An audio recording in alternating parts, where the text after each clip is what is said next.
Friends, hear this second reading as we continue our journey through 1st and 2nd Samuel this summer. And bear with me, I promise I'm not contagious, but I didn't know you could get bronchitis from a sinus infection, but here we are. So if my voice is a little quieter today, you know why. And if I stop to take more drinks of water than normal, you know why. And so we're all going to do this together. Are we ready? So friends, we pick up in this story of Israel in the 15th chapter of 1 Samuel. And this is a hard place to start. As Pastor Matthew said last week, this story is so full that there's no way we can get to all of it. But here is the cliff notes of what we have missed. Saul becomes king, right? And a lot of stuff happens. And now we learn that Saul has not fulfilled what the Lord has asked him to because he was scared of the people's reactions. And so God tells Samuel, the prophet, that Saul is no longer God's chosen king. And so Samuel goes and tells this hard news to Saul and then has to complete the task that Saul couldn't finish. And friends, this is where our story begins today. So hear these words from 1 Samuel. Then Samuel went to Ramah, and Saul went up to his house in Gibeah. Samuel did not see Saul again until the day of Saul's death, but Samuel grieved over Saul, and the Lord was sorry. The Lord was sorry that he had ever made Saul king over Israel. Then the Lord said to Samuel, "How long will you grieve over Saul? I have rejected him from being king over Israel. Fill your horn with oil and set out.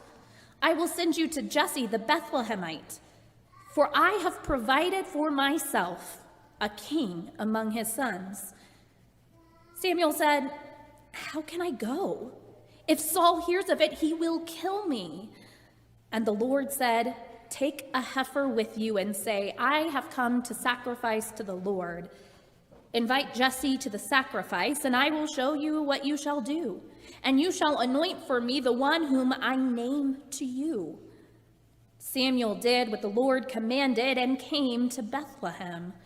The elders of the city came to meet him trembling and said, "Do you come peaceably?" Samuel said, "Peaceably. I have come to sacrifice to the Lord. Sanctify yourselves and come with me to the sacrifice." And he sanctified Jesse and his sons and invited them to the sacrifice. When they came, Samuel looked at Eliab and thought, surely his anointed is now before the Lord.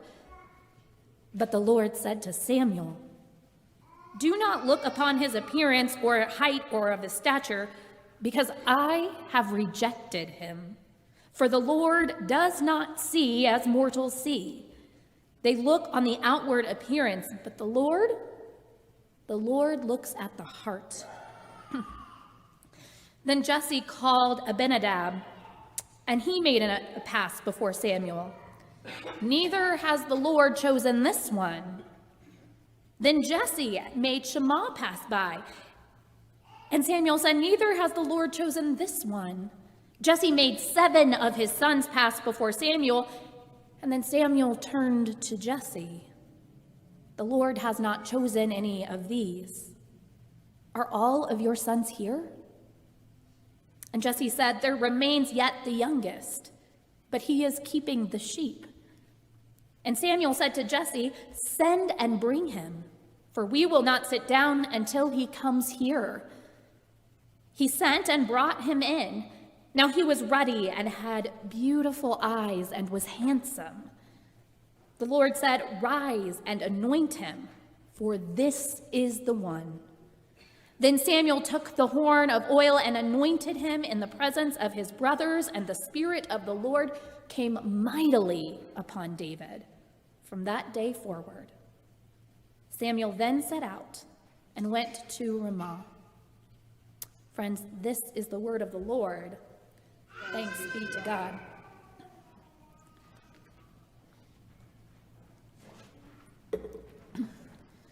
All right, I have a couple of disclaimers this morning, so bear with me before we get started. The first one is, on top of preaching with bronchitis, I'm also preaching for the first time from my iPad. I have a paper script here in case things go awry, but we're all experiencing this together, all right? So just hang in there today as I learn technology. The second one is more important, and it is this. Like many of our ancient texts that have come before us, we have learned and grown as humans. And one of the things today that we're going to talk about is the importance of seeing.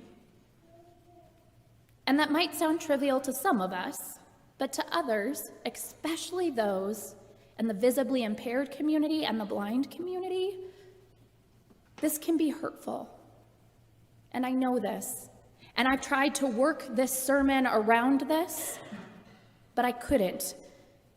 Because talking about seeing here gets to a deeper point of what God's doing. And so we are going to address it today. But here is what I want you to know. If you or someone is struggling with the words I am speaking today, I want you to know that this story has no bearing on your worth, your dignity, the gifts you bring, and who you are as a person in whole. God loves you and God claims you just as you are. There is no fault here. And with that, friends, will you pray with me? Lord, may the words of my mouth and the meditations of all of our hearts be open to you, O God, and the work of your Spirit. Amen. As someone told me, I talk about my daughter a lot, and this week is no exception. So here's the thing, Lucy has a new favorite book. This happens every couple of weeks, but this one surprised me. It's not a board book. It's not interactive. She doesn't point at things or do anything with it. It's really a story, a true story. And while it is a picture book, the font is so tiny, and there are multiple paragraphs on the page. It's a solid 15-minute read before bedtime. But she loves it. It's called Fauja Singh Keeps Going. It's the story of the oldest person to ever run a marathon. Fauja was born in Punjab, India, and when he was young, his parents were told by doctors that he might never walk. But Fauja did not listen. Fauja did not stop. And at age 5, he learned to walk. Throughout the story, you hear how Fauja is resilient in the face of adversity and how he grew up to farm and raise a family. And by the time he was in his 80s, his family lived all overseas, and Fauja was left alone. And so he decided to be brave. And he moved his whole life to be with his children in London. When he first got there, he was lonely and sad, but one day he watched a marathon on TV, and he decided, I could do that too. And so he began to run. And in his mid-80s, he ran his first marathon. Y'all, the story is incredible enough if we were to stop here, but it keeps going. He continued over the years to race around the UK, and then in 2001, he learned that Sikh people like himself and his family were being harassed and hurt in the United States due to 9/11. Fauja really wanted to help his people, and so he decided to run the New York City Marathon, the biggest marathon in the world. And do you know what happened? He barely finished the race. People spat at him, called him names, and relentlessly harassed him at the start line. And on top of that, he had developed some injuries that caused him to limp across the finish line. and what he would say was his worst race ever. He felt defeated in the moment. However, after returning home, Fauja did not listen and Fauja did not stop. Instead, he decided to be the first 100-year-old person to run a marathon. And at the ripe age of 100, on October 16th, 2011, Fauja Singh ran the Toronto Marathon in 8 hours, 11 minutes, and 6 seconds, making him the oldest person to ever run a marathon. And I wish the story stopped there. However, I had to do some Googling to make sure I had some dates and times right. You want to know what I learned? Fauja Singh only stopped running a couple of years ago. And he is still alive at 112, working for peace and justice around the globe.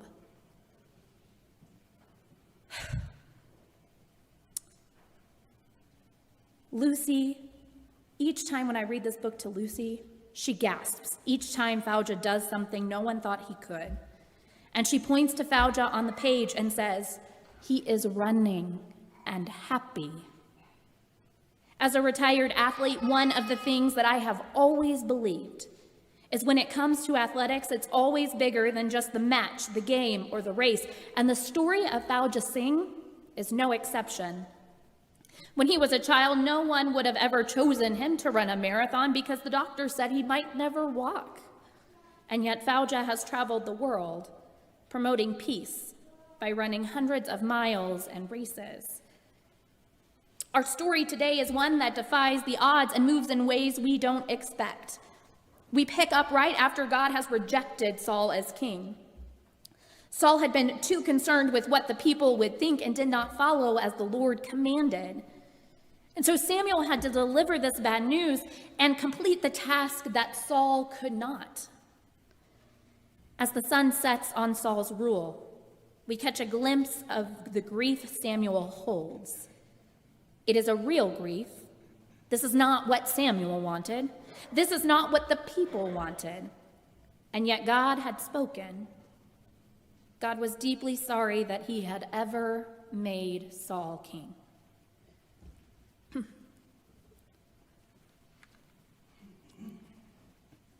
We open with grief, a theme in Samuel's prophetic ministry. Grief that is woven into Israel's history, a grief so deep for God and Samuel and Saul alike. And yet the story keeps going. We could stop here overwhelmed with sadness, but the story keeps going.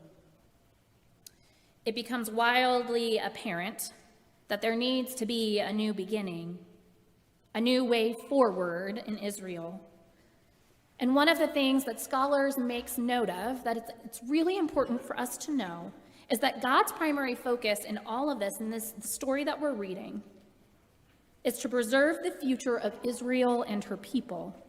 And so God sends Samuel to the house of Jesse to anoint the next king. And it's here that we begin to catch on what God is doing. Throughout 1 Samuel, and especially in these few chapters, there has been some wordplay happening that as English readers and speakers, we might not pick up on. I know you didn't sign up for a Hebrew lesson, but we're going there today. The Hebrew authors intentionally use two different words for the verb to see. One is nabat, which means to look upon, but not truly see. The other is ra'ah, which means to see. And in this part of the story, it takes on a deeper meaning. It means to see with the Spirit of God. Nabat is used when God looks at Saul and Saul looks at God. Nabat is used again and again when it comes to David's brothers. However, when they send for David, the second thing noted about him is that he has beautiful eyes. And it is made clear that this is the one God chooses for God's self, the one who sees with righteousness and clarity, the one who sees the same vision and hope that God holds. And God makes it clear that this is what God wants when stating, I have provided for myself a king among Jesse's sons. It's a reminder to us that Saul may have been king of the people, but their next king will be a king for God. And now we know this king, a shepherd boy, the youngest son, who has no military training, who is a wispy rod of a child, and is described as ruddy, is the chosen one. In the eyes of humanity, these attributes would strike David off the list before he even had a chance to appear before Samuel and Jesse. Yet, David is the one God chooses, and it catches everyone off guard. Ancient readers and people would expect someone like Saul or Eliab to be king. They are strong, manly, rugged, handsome, and used to responsibility. I mean, with so many brothers around, did David ever have to be in charge of anything? However, what the world seems to deem as qualities of a true king are not the same as the list God holds. And like in so many other places in our canon, we watch God come close to humanity through the life and person of someone we least expect. In this case, a young shepherd boy. And so Samuel anoints David, and it becomes clear that he is God's chosen king. God chooses people and moves in ways that we least expect because God's vision and dreams and hopes don't always align with the world's status quo or our shielded vision of humanity. God's dreams, at the same time, God's dreams for the world cannot be drowned out. God won't stop here. On May 11th, 2024, Viola Fletcher turned 110 years old. While this is a celebration of life and longevity, there is the added weight for Viola as being the oldest survivor of the 1921 Tulsa Race Massacre. As a child who went to schools in Oklahoma, this wasn't taught in my history class. It was not something I learned as a white middle-class woman until I was an adult. And until I was pregnant with my daughter and on a trip home, I asked if we could go to Tulsa and visit the new museum called Greenwood Rising, a museum that told the story of this community and their people and held the tension and pain of this tragic and violent time. If you haven't heard this story, know that following the Emancipation Proclamation and Juneteenth, which is shortened for June 19th, which is coming up this week if you looked at your calendars. And if you don't know about Juneteenth, let me take a sidebar here. Juneteenth is what comes after the Emancipation Proclamation. It was the liberation of 250,000 Black Texans in 1865, which if you're counting the years or you know your history, this is 2 years after the Emancipation Proclamation was given. And so when these folks were freed, many of them began moving westward to build a home and community, and many of them settled in Tulsa, Oklahoma. They named it the Greenwood District. And over the next 60 to 70 years, the Black community blossomed there. They had a bustling economy and were doing really well for themselves. Movie theaters, diners, you name it, they had it. They were doing better than a lot of the other families and homes on the other side of the train tracks. Until one day, racism in its finest and glittering white turned on the Black community based on an unsubstantiated claim. And rather than waiting on law enforcement, white folks took to the street. And what started as a riot quickly devolved into all-out warfare, and the Greenwood residents were completely unmatched. Their homes were bombed from the sky, and they were attacked in the streets. It took days for them to receive support, and weeks for federal aid. It was like living in a war zone. Homes, businesses, hospitals, schools, all gone. The wealth and the economic boom that took years to build was gone overnight. The grief and pain in this community is palpable, and yet so is the resiliency and creativity and beauty and lives of the people who still live there, whose stories are told in this museum. If you ever get the chance to go to Tulsa, I highly recommend you do. Viola Fletcher never asked to be one of the faces of this moment in our history. She lived her life, coping with what she had experienced the best that she could. She raised a family, she cared for her neighbors, and yet the older she got, the more attention she drew. After turning 100 years old, her grandson began writing down her story so he wouldn't forget it. And at Viola's 107th birthday, a Black-owned publishing company showed up to the party. And along with celebrating her, they began talking about the need for Viola's story to be told. Viola Fletcher's book, Don't Let Them Burn My Story, was published in August 2023.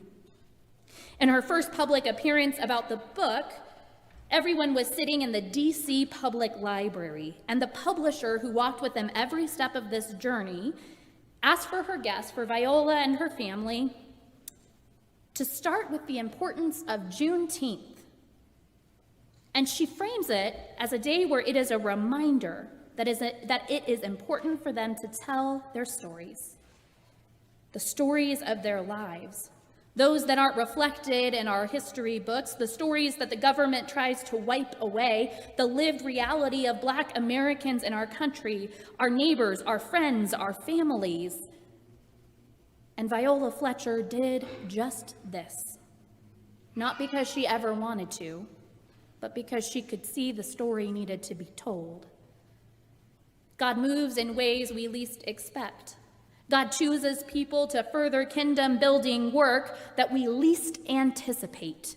People's eyes who are beautiful and reflect the glory of the divine and dreams of God, just like a small shepherd boy, just like Fauja Singh and Viola Fletcher, who stumbled into this story and yet found themselves anointed, proclaiming justice, mercy, and the love of the Creator, driving humanity to recognize our failings, to repent, to grow, to be better. Are they perfect? No, because none of us are perfect. But they are still called and chosen to run for peace, chosen to tell their story, chosen to reveal the goodness of God to all of creation. And here's the thing. We may or may not be chosen in ways like Viola, Fauja, or David, but we are people of God, chosen and claimed by a God who loves us and who is at work in our lives, revealing God's self through us. And that's not because of anything we do or say, but because of who God is. However, when we listen and strive to look through the lens of faith and divine dreams, our beautiful eyes reflect the love, justice, mercy, and grace of God that this world so sorely needs. The world needs more of God's vision and less of our own worldly interjections. The story of David, while a royal tale, also speaks to us as people claimed by God, loved and chosen. The question it leaves for us is, what will we do with this? Will we be afraid of the people like Saul and fail to follow where God leads? Or will we let our hearts and our eyes reflect the promises God holds for all of creation?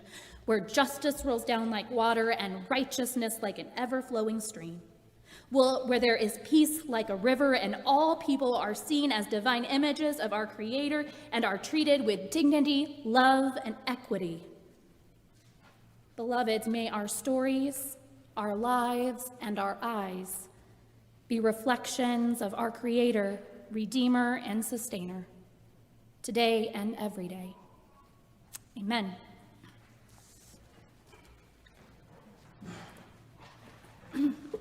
And now, friends, will you join me in affirming what we believe using our affirmation of faith, which comes to us today from the Bellhart Confession. We believe that God has revealed God's self as the one who wishes to bring about justice and true peace among people. God, in a world full of injustice and enmity, is in a special way the God of the destitute, the poor, and the wronged. We believe God calls the church to follow him in this, for God brings justice to the oppressed and gives bread to the hungry. God frees the prisoner and restores sight to the blind. God supports the downtrodden, protects the stranger, helps orphans and widows, and blocks the path of the ungodly. We believe that for God, pure and undefiled religion is to visit the orphans and the widows in their suffering. God wishes to teach the church to do what is good and to seek what is right. The church must therefore stand by people in any form of suffering and need, which implies, among other things, that the church must witness against and strive against any form of injustice, so that justice may roll down like waters and righteousness like an ever-flowing stream.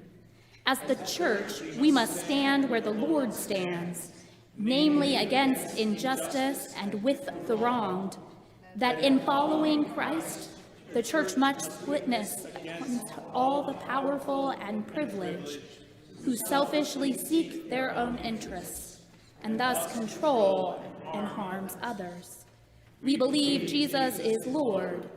To the one and only God, Father, Son, and Holy Spirit, be the honor and the glory forever and ever. Amen. And now, friends, please join us in singing our second hymn of the day, Lead Me, Guide Me. It's number 740 in your glory.